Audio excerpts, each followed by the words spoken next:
Hello once again, आप सभी का बहुत बहुत स्वागत है हमारे इजी परीक्षा इस ऑनलाइन प्लेटफॉर्म पे। जैसा कि आप सभी जानते हैं कि एमपीपीएससी के मेंस के एग्जामिनेशंस बस आने ही वाले हैं। एंड इस जो एमपीपीएससी मेंस एग्ज़ाम की जर्नी है, इस मेंस एग्ज़ाम की तैयारी में यहाँ पे हम अपने इसी परीक्षा प्लेटफॉर्म्स के थ्रू हम आप सभी को यहाँ पे बहुत सारे एग्ज़ाम्स, स्पेशली जो बहुत सारे सब्जेक्ट्स हैं इस एग्ज़ाम के लिए, उन सारे सब्जेक्ट्स को कवर करेंगे। हमारे पास इस प्लेटफॉर्म पे मोहित सर हैं, हमारे पास इस प्लेटफॉर्म पे पुलकित सर हैं, और आपका एक मैं हूँ, आपका Vaibhav sir, and specially Jyotsna ma'am हमारे पास हैं, एंड प्रखर सर। हम लोग यहाँ पे आपको एक एमपीपीएससी की प्रॉपर लेक्चर सीरीज प्रोवाइड करना है, जिसमें हम डिफरेंट डिफरेंट सब्जेक्ट्स को कवर अप करेंगे वन बाय वन। तो यहाँ पे जैसा कि आप सभी जानते हैं कि इन द लास्ट क्लासेस हमने इकोनॉमिक के सेक्शन में कवर अप किया था जीडीपी। अब हम यहाँ पे जीडीपी के कॉन्सेप्ट्स को थोड़ा और आगे डिटेल में एलैबोरेट करने की कोशिश करेंगे। जैसा कि आप सभी जानते हैं, जीडीपी के बारे में हमने काफ़ी अच्छे तरीके से कवर अप किया था in the last classes. Now, in today classes, we will cover the calculation of the GDP and the methods to calculate the GDP. Okay, so GDP हम यहाँ पे समझना चाहेंगे। GDP आप सभी बहुत अच्छे तरीके से समझते हैं। What is GDP? GDP is all about gross domestic production. GDP क्या होती है? GDP होती है gross domestic production. Okay, gross domestic production. जैसे कि आप सभी जानते हैं, जीडीपी ग्रॉस डोमेस्टिक प्रोडक्शन में हमने डेप्रिसिएशन का कॉन्सेप्ट यहाँ पे पढ़ा था। हमने बहुत सारे टैक्सेस के बारे में पढ़ा था, taxes, direct tax, indirect tax, subsidies के बारे में पढ़ा था, डायरेक्ट सब्सिडीज़, इनडायरेक्ट सब्सिडीज़, इनके बारे में भी हमने यहाँ पे पढ़ा था। आज हम यहाँ पे पढ़ेंगे जीडीपी के कॉन्सेप्ट को, और यहाँ पे कैलकुलेशन ऑफ जीडीपी को। किसके बारे में हम पढ़ेंगे? Calculation of GDP. Calculation of GDP. GDP को कैलकुलेट करने के लिए थ्री मेथड्स हमारे लिए बहुत ज़्यादा इंपॉर्टेंट है। सबसे नंबर वन हमारे लिए इंपॉर्टेंट है कौन सी method? This is called is production method. कौन सी मेथड है? Production method. ओके, एंड इसके बाद हमारे लिए सबसे ज़्यादा इंपॉर्टेंट है प्रोडक्शन मेथड के साथ साथ इनकम मेथड। कौन सी method? Income method. And the last one is expenditure method. कौन सी method? Expenditure method. Okay, so they are the three methods which are used to calculate calculation of the GDP. Okay, सो यहाँ पे हम इन तीनों methods के बारे में काफ़ी अच्छे से समझेंगे आज के लेक्चर्स में, कि प्रोडक्शन मेथड क्या होती है, इनकम मेथड क्या होती है, एक्सपेंडिचर्स मेथड क्या होती है। क्योंकि आपको डायरेक्टली क्वेश्चंस आ सकते हैं, स्पेशली हमारे इनकम एंड एक्सपेंडिचर मेथड से क्वेश्चंस आने की संभावना बहुत ज़्यादा है। तो हम यहाँ पे फाइंड आउट करते हैं कि इनकम मेथड क्या होती है, इनकम मेथड में किन किन कॉम्पोनेंट्स को यहाँ पे ऐड ऑन करते हैं, एक्सपेंडिचर मेथड में हम किन किन कॉम्पोनेंट्स को यहाँ पे ऐड करते हैं, and the next one is the production method. Okay, तो हम वन बाय वन यहाँ पे तीनों मेथड्स को यहाँ पे हम एक्सप्लेन करेंगे और उसको बहुत अच्छे तरीके से समझेंगे। इसके पहले मैं आपको यहाँ पे एक छोटी सी चीज़, एक छोटी सी जानकारी देना चाहता हूँ जो कि सबसे ज़्यादा इंपॉर्टेंट है। आपने हमेशा पढ़ा होगा कि जीडीपी मार्केट प्राइस, आपने कभी सुना होगा GDP at market price, GDP at factor cost. Reality में फैक्टर कॉस्ट क्या होती है एंड रियलिटी में मार्केट प्राइस क्या होती है? You have to understand the concept of the market price and the factor cost. Okay, I hope आपने ये चीज़ें लिख ली होगी।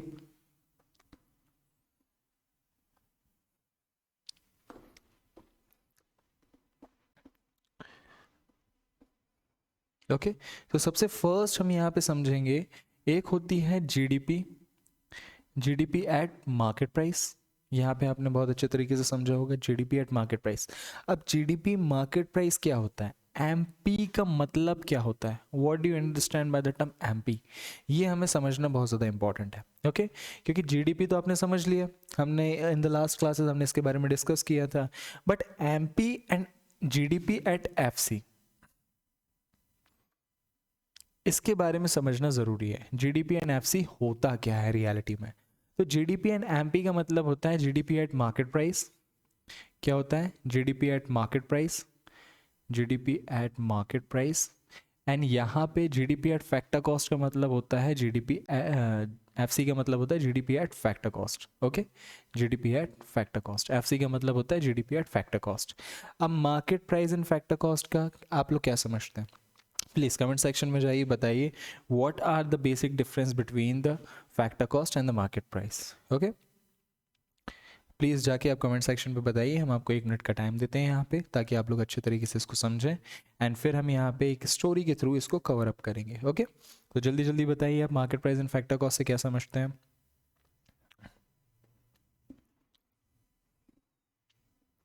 सपोज स्टोरी को अपन कंटिन्यू करते हैं। सपोज मान लेते हैं कि आपने एक पर्टिकुलर प्रोडक्ट बनाया है, you just manufacture a particular product, that is particular product का नेम क्या है, दैट इज प्रोडक्ट ए। मान लेते हैं आपने यहाँ पे एक प्रोडक्ट का क्रिएशन किया, क्या किया, प्रोडक्ट बनाया। वो जो प्रोडक्ट ए है, वो प्रोडक्ट जब इंडस्ट्री के अंदर बन रहा था, तो आपने यहाँ पे बहुत सारे रॉ मटेरियल के यूज़ किया एंड उसका इस्तेमाल करके यहाँ पे आपने फाइनल गुड्स बनाया, जो कि क्या था, ए। तो इंडस्ट्री के अंदर what are the factor of production, आप बता सकते हैं what are the factor of production. तो what are the factor of production, क्या होते हैं फैक्टर ऑफ प्रोडक्शन, बताइए जल्दी। फैक्टर ऑफ प्रोडक्शन होते हैं हमारे लैंड, लेबर, इसके बाद क्या होते हैं, capital, and the last one is entrepreneurship. क्या होते हैं, एंटरप्रेन्योरशिप।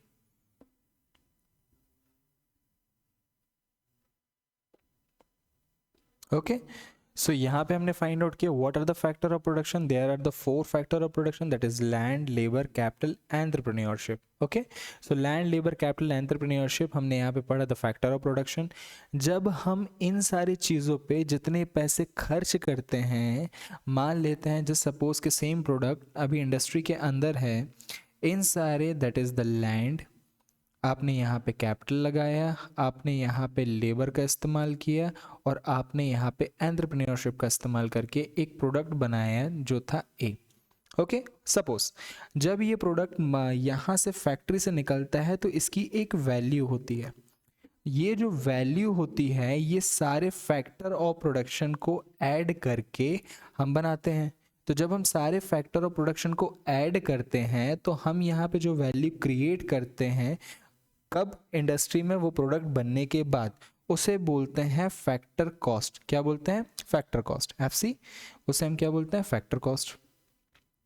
तो कोई पर्टिकुलर प्रोडक्ट जस्ट सपोज के प्राइस, तो यहाँ पे जो प्राइस ऑफ ए है किस पे है, फैक्टर कॉस्ट पे है, फैक्ट्री के अंदर।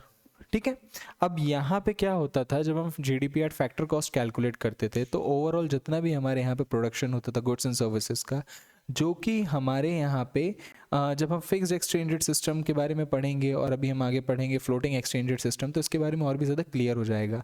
रियलिटी में क्या होता था, 1992 के पहले गवर्नमेंट जो यूज़ किया करती थी, वो गवर्नमेंट यूज़ किया करती थी फैक्टर कॉस्ट।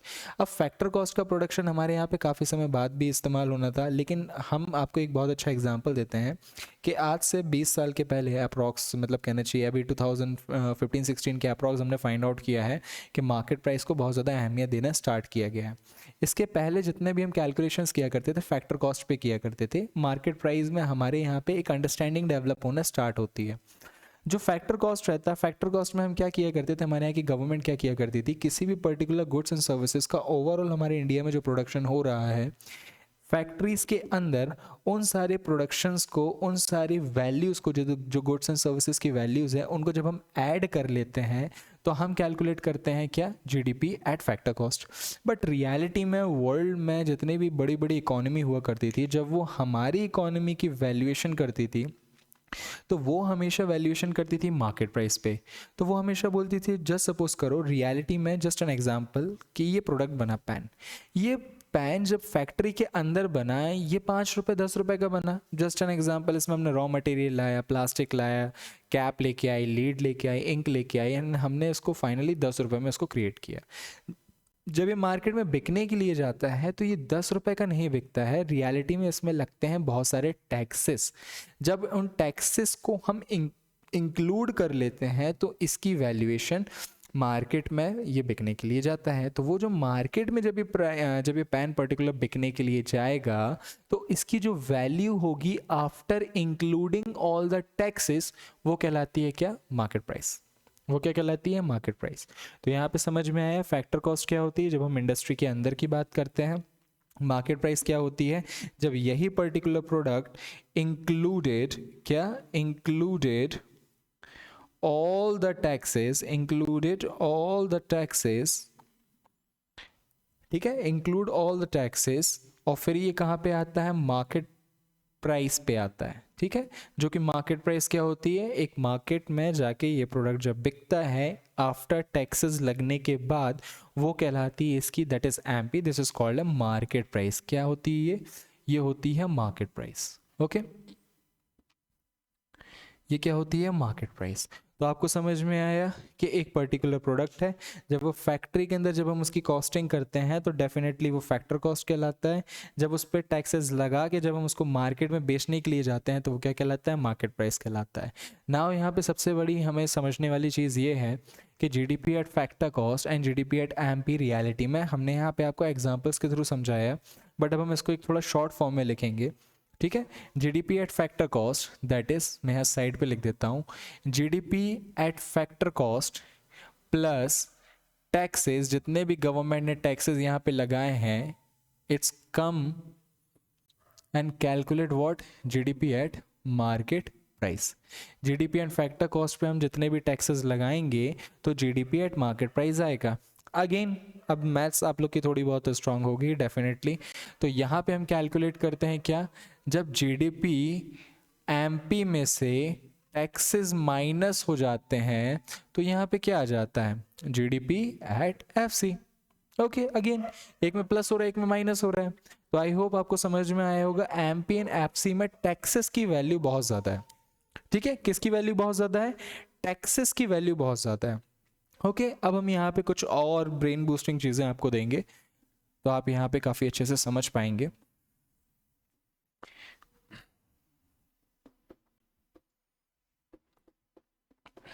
मैं इसको रब कर देता हूँ, आई होप शायद आप सभी इसको काफ़ी अच्छे से नोट कर लिए होंगे।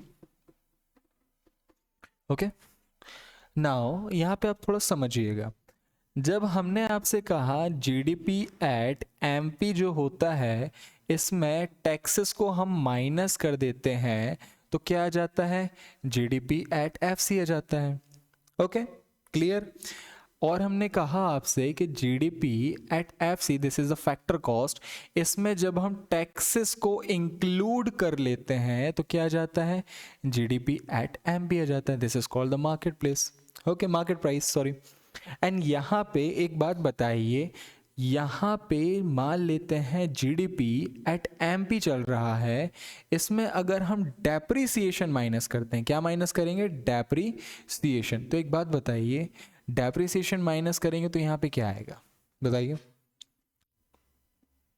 अरे भैया, जीडीपी एट एमपी जब हम माइनस करते हैं तो हमने फाइंड आउट किया था, क्या फाइंड आउट किया था, हमने यहाँ पे बताया था एक फॉर्मूला, हमने इसमें क्या बताया था, जीडीपी में से जब हम माइनस करते हैं डेप्रिसिएशन को तो क्या आता है, एनडीपी। हमने क्या यहाँ पे मार्केट प्राइस लिखी, क्या नहीं, हमने क्या यहाँ पे फैक्टर कॉस्ट लिखी, क्या नहीं, जस्ट सिंपली हमने लिखा जीडीपी। अब जीडीपी जब मार्केट प्राइस हमने यहाँ पे लिखा है, उसमें से हम डेप्रिसिएशन माइनस करेंगे तो यहाँ पे क्या आ जाएगा, एनडीपी। और एनडीपी क्या होगा, ये मार्केट प्राइस, क्योंकि भैया सिंपल सी बात है, डेप्रिसिएशन का कॉन्सेप्ट अलग है। हमने आपको इसके पहले क्या समझाया कि market price and factor cost में डिफरेंसेस कैसे आते हैं, टैक्सेस से आते हैं। टैक्सेस इंक्लूड होता है फैक्टर कॉस्ट में तो मार्केट प्राइस आती है, और मार्केट प्राइस में से टैक्सेस हटा दिया जाते हैं, डिडक्ट कर दिए जाते हैं, इन दैट केस हमारे पास फैक्टर कॉस्ट आती है। बट डेप्रिसिएशन का केस तो हमने लॉसेस को कंसिडर किया है ना, तो अगर जीडीपी एट मार्केट प्राइस में से डेप्रिसिएशन माइनस कर देंगे तो एनडीपी एट मार्केट प्राइस आ जाएगी। एंड सेम एज अगर हम यहाँ पे जीडीपी एट फैक्टर कॉस्ट लेते हैं और यहाँ पे अगर हम डेप्रिसिएशन माइनस करेंगे, क्या माइनस करेंगे, डेप्रिसिएशन माइनस करेंगे, तो यहाँ पे हमारे पास क्या आ जाएगा, वेरी गुड, बताइए, NDP at factor cost. Okay, तो बहुत अच्छा था, ये आपको कुछ बेसिक चीज़ें हमने यहाँ पे पढ़ाई आपको, प्लीज़ इसको जल्दी से नोट डाउन करिए, फिर हम यहाँ पे आपको production method, income method and expenditures method के बारे में पढ़ाते हैं। ओके, सबसे फर्स्ट मेथड क्या थी, हम जब यहाँ पे कैलकुलेशन कर रहे थे, फर्स्ट मेथड हमारे यहाँ पे क्या थी, calculation of the GDP, the first one is production method. कौन सी मेथड थी, production method. Okay,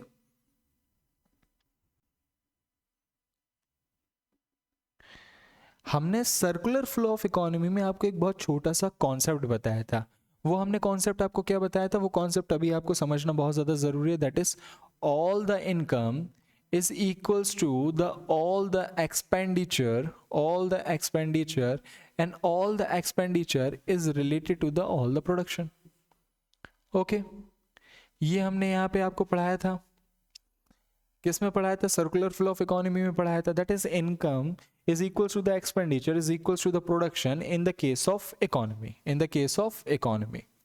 okay economy में क्या होता है, जितना भी प्रोडक्शन होता है वो जितना भी प्रोडक्शन होगा वो एक्सपेंडिचर की इक्वल होगा एंड एक्सपेंडिचर इनकम की इक्वल होगा. अब यहाँ पे हम आपको एक बहुत अच्छी चीज़ समझाते हैं. सबसे फर्स्ट आप प्रोडक्शन मेथड के बारे में समझिए. What is production method? Production method is all about calculating national income या फिर calculating GDP, gross domestic product, by using all the production of an economy and clubbing with each other to finding at a gross level. Micro level and macro level हमने first में आपको explain किया था. Micro में क्या था, जब हम सिंगल एंटिटी के प्रोडक्शन की बात करते हैं. हम मैक्रो लेवल प्रोडक्शन मेथड में हम मैक्रो लेवल में जितना भी प्रोडक्शन हो रहा है, जितनी भी फर्म्स है, जितनी भी हमारे यहाँ पे इंस्टीट्यूशंस है, ऑर्गेनाइजेशंस है, चाहे वो प्रोडक्शन कर रही हो, चाहे वो सर्विसेज को इंक्लूड कर रहे हो, हर किस टोटल प्रोडक्शन को, टोटल हमारी जितनी भी services, all goods and services है, जब हम उनको क्लब कर देते हैं तो वो किस में आ जाते हैं, प्रोडक्शन मेथड में आ जाते हैं. ठीक है, तो यहाँ पे हम क्या फाइंड आउट करते हैं, aggregates of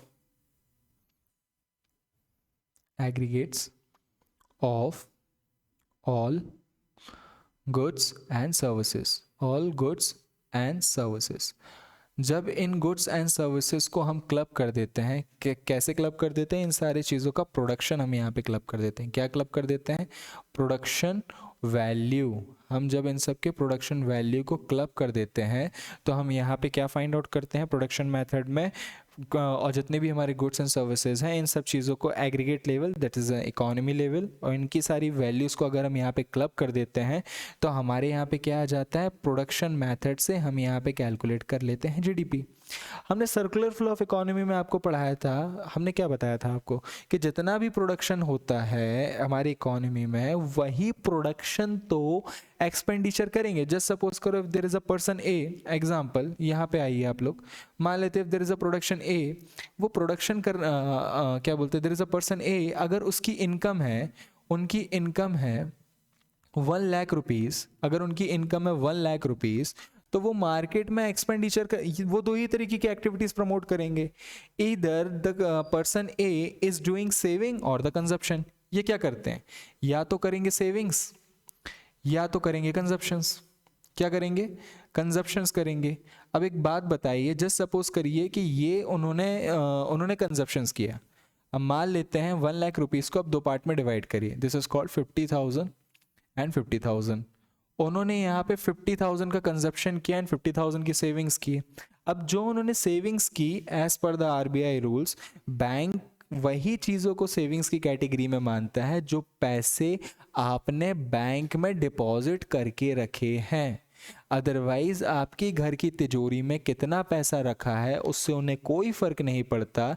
and all those money जो आपकी घर की तिजोरी में बंद है, चाहे वो 1 रुपये हो या 1 लाख रुपए हो या उससे ज़्यादा हो, is come under the category of consumption. ठीक है, तिजोरी के अंदर क्या है भाई, तिजोरी के अंदर रखा अंडे दे रहा है, रियलिटी में कुछ प्रोडक्शन हो रहा है क्या, नहीं ना. अब यहाँ पे समझो सेविंग्स कैटेगरी, अभी जो हमने आपको समझाया है कि ऑल दोज मनी जो बैंक में सेव है हम उसको सेविंग की कैटेगरी में इंक्लूड करते हैं. क्यों इंक्लूड करते हैं, क्योंकि ये जो 50,000, देखिए अब आपने कंजप्शन किया तो ये तो एग्जॉस्ट हो गए, लेकिन ये जो 50,000 आपने यूज किए हैं, ये 50,000 फर्दर इकोनॉमी में क्या होते हैं, इंजेक्ट होते हैं.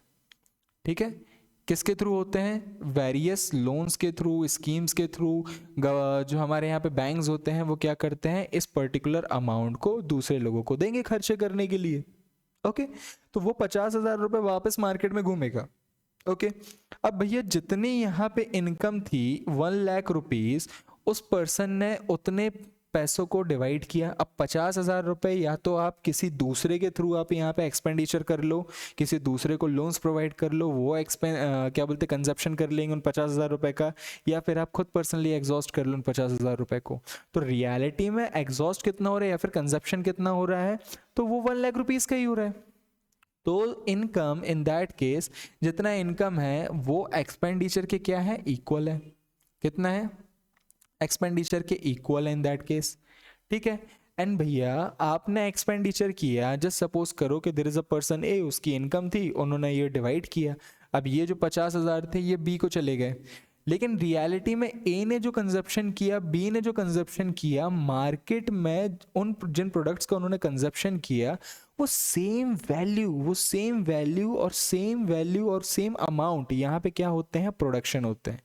ये मार्केट गए होगे प्रोडक्शन करने के लिए, तो दो ही चीज़ होंगी, या तो वो पर्टिकुलर प्रोडक्ट आप उसको ख़त्म कर लेंगे, कंजप्शन कर लेंगे, तो कंजप्शन करने के बाद क्या होगा, यहाँ पे हमने फाइंड आउट किया कि उतने ही चीज़ों का प्रोडक्शन होगा। आप मार्केट जाओगे, आपने अगर जस्ट सपोज करो 1 किलो सब्जी ली, तो 1 किलो सब्जी का प्रोडक्शन हुआ, तभी तो आपने जाके 1 किलो वहाँ पे सब्जी खरीदी।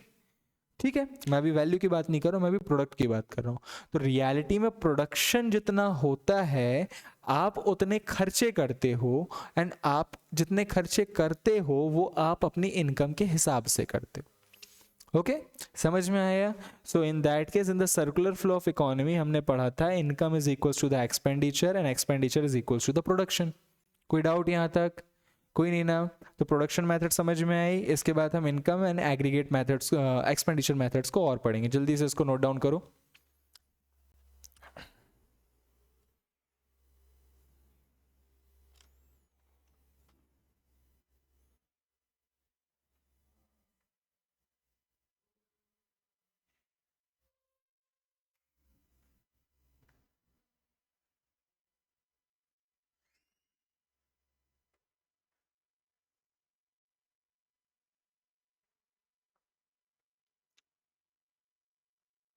ओके, सो आई होप आपने यहाँ पे इसको नोट डाउन कर लिया होगा।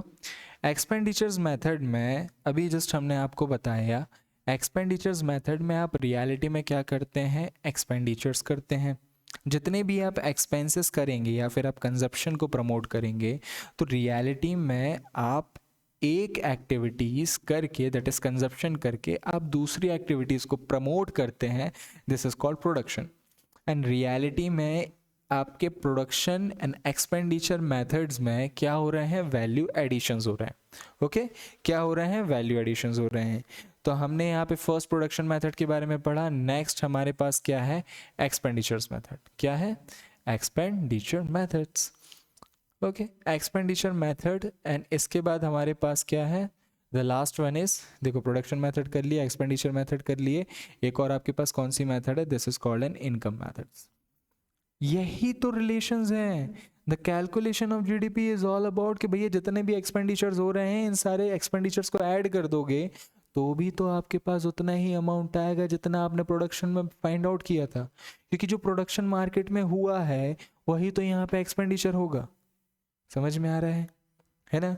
तो ये चीज़ आपको समझ में आना पड़ेगा कि ऑल दोस प्रोडक्ट जो हमने यहाँ पे प्रोडक्शन मेथड में पढ़े हैं, उन प्रोडक्शन मेथड्स में जितनी भी वैल्यू क्रिएट होगी, द वैल्यू और the amount of that particular thing, particular product, वही वैल्यू और वही पर्टिकुलर प्रोडक्ट का आप क्या करने वाले हैं, एक्सपेंडिचर। ऑल दोस प्रोडक्ट या फिर ऑल दोस प्रोडक्शन, ठीक है, production which goes under the consumption process, under the consumption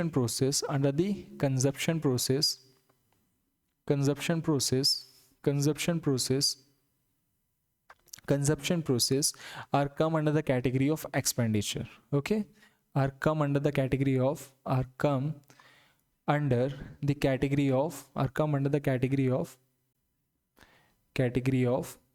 expenditure method. Okay, क्योंकि जितना भी प्रोडक्शन हो रहा है भैया, आखिरी में जाके आप उन्हीं पर्टिकुलर चीज़ों को तो आप कंजप्शन करेंगे मार्केट में जाके। Okay, expenditure method. एंड आप जितना भी अमाउंट का, जितने भी प्राइस का आप एक्सपेंडिचर करोगे, which is equals to your income, या फिर हम ये कह सकते हैं you are going to consume whatever thing in the market, you just going to consume according to your income. In the income method, all expenditure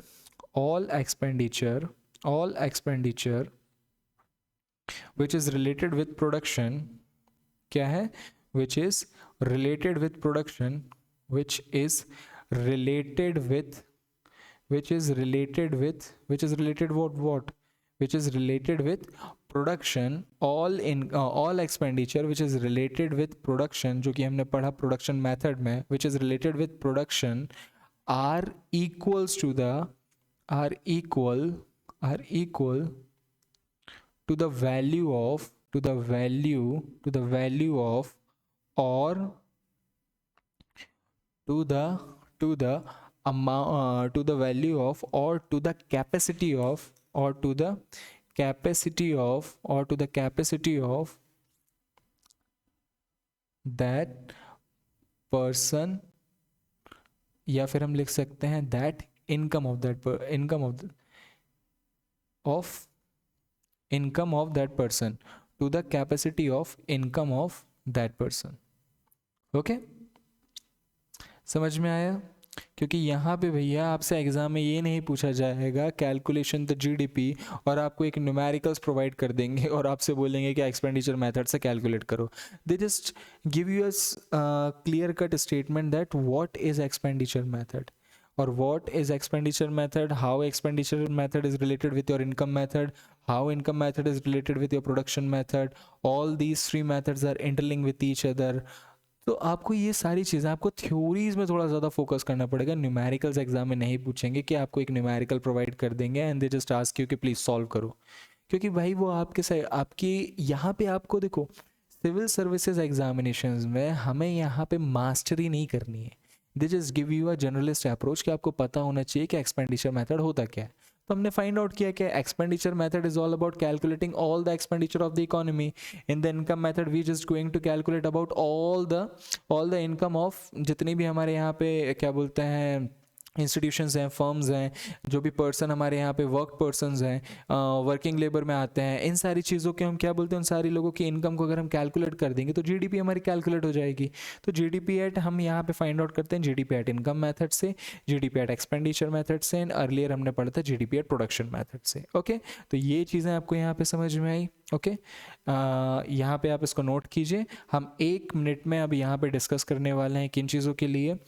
आखिरी के जो 1 मिनट बचे इस पर हम डिस्कस करेंगे how the sectors, various sector that is primary sector, secondary sector and the tertiary sector is related with the calculation of the GDP. ठीक है, तो आपको यहाँ पे बस ये लास्ट टॉपिक है हमारे मॉड्यूल 1 का. जल्दी से आप इसको लिख लीजिए, फिर हम इसको सॉल्व करते हैं. Okay please.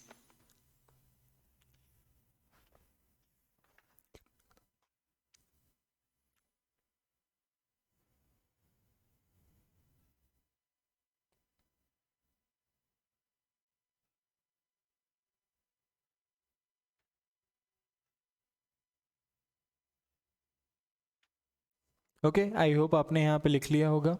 सो आप लोग प्लीज़ यहाँ पे बताइए. सबसे फर्स्ट हमारे लिए ये जानने बहुत ज़्यादा ज़रूरी है हमारे यहाँ पे कितने सेक्टर्स अवेलेबल हैं हमारी इकोनॉमी में, या कितने सेक्टर्स डिफरेंट लेवल पे हमको समझ में आते हैं हमारी इकोनॉमी में. So as per your understanding, as per your knowledge, we just go through with the sectors of an economy. So there are the 3 sectors of an economy. There is the first one is the primary sector. हमारे लिए क्या important है? The primary sector. ठीक है, क्या हमारे लिए important है? The primary sector. And the next one is what? Next one is what? Secondary sector. Very good. आप सभी तो यार विद्वान लोग हो यार, आप सभी को तो सब पता है. इस बार मेंस का एग्जाम निकल ही जाना चाहिए फिर. And the last one is tertiary sector.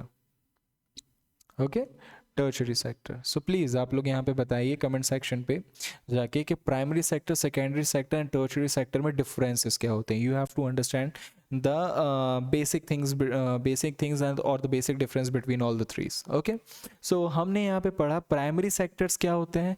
Primary sector is related with agriculture activities. ठीक है, एग्रीकल्चर एक्टिविटीज़ हमने इसके साथ हमने यहाँ पे फाइंड आउट किया. एग्रीकल्चर के साथ साथ हमने एलाइड एक्टिविटीज़ को भी हमने यहाँ पे इंक्लूड किया. मान लेते हैं आप हॉर्टिकल्चर के बारे में आप बात कर लो, हॉर्टिकल्चर के बारे में बात कर लो, या फिर आप फिशिंग्स के बारे में बात कर लो, फिशिंग के बारे में बात कर लो.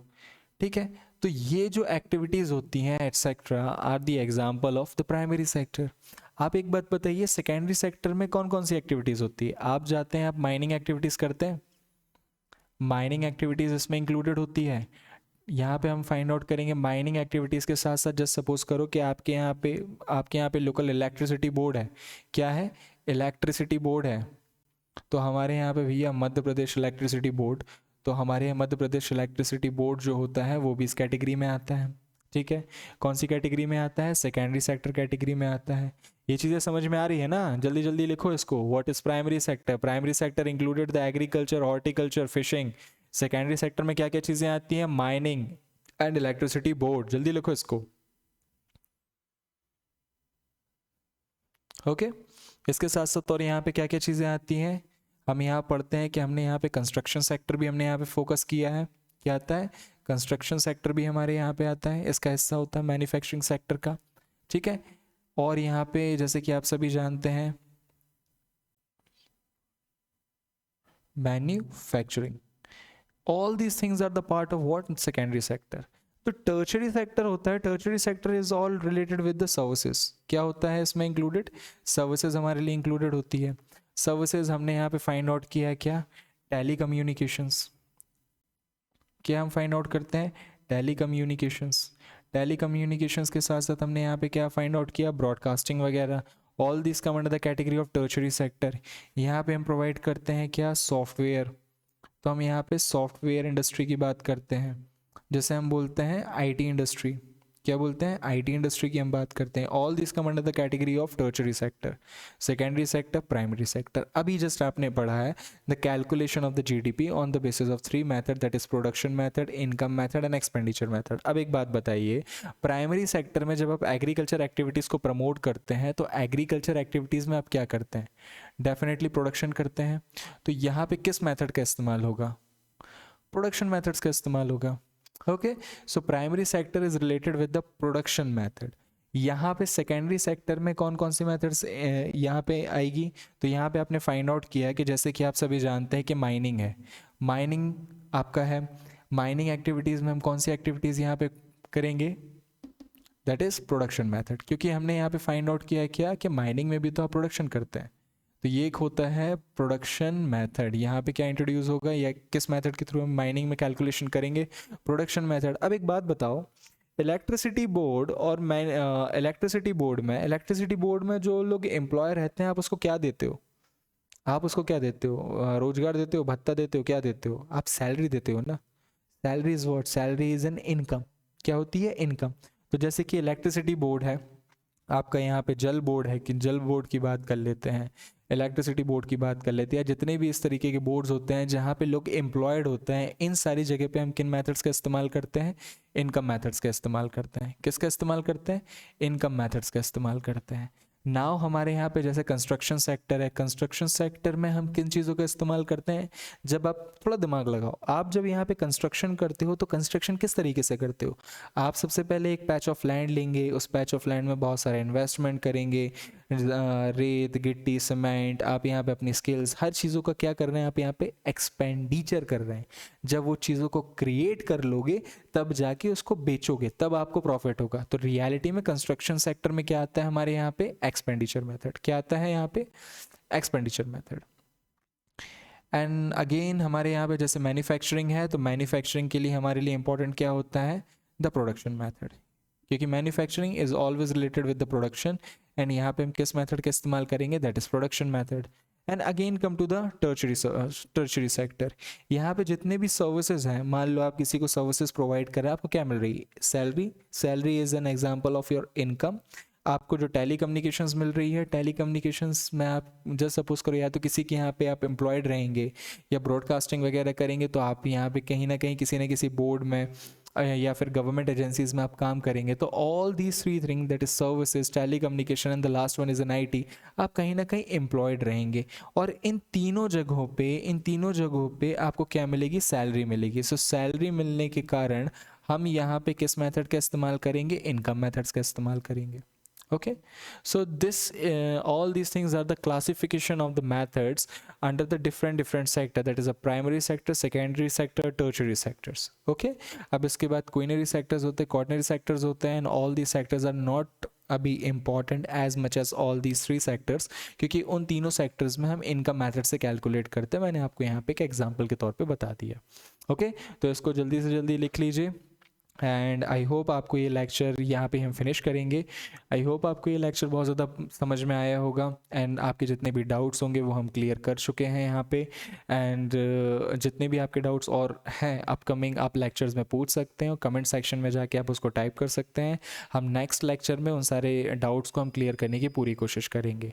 आप सभी हमारे साथ इस ईजी परीक्षा प्लेटफॉर्म पर बने रहिएगा। हमारी इस ईजी परीक्षा फैमिली को और भी ज़्यादा लोगों के साथ यार आप लोग शेयर करो, ताकि हम हमारी इस फैमिली को और बड़ा किया जा सके। एंड MPPSC जो एग्ज़ाम आ रहे हैं, इस MPPSC एग्ज़ाम में हम उन सारे लोगों की हेल्प कर सकें। देखिए हमारा जो उद्देश्य है वो कोचिंग मुक्त भारत बनाने का है।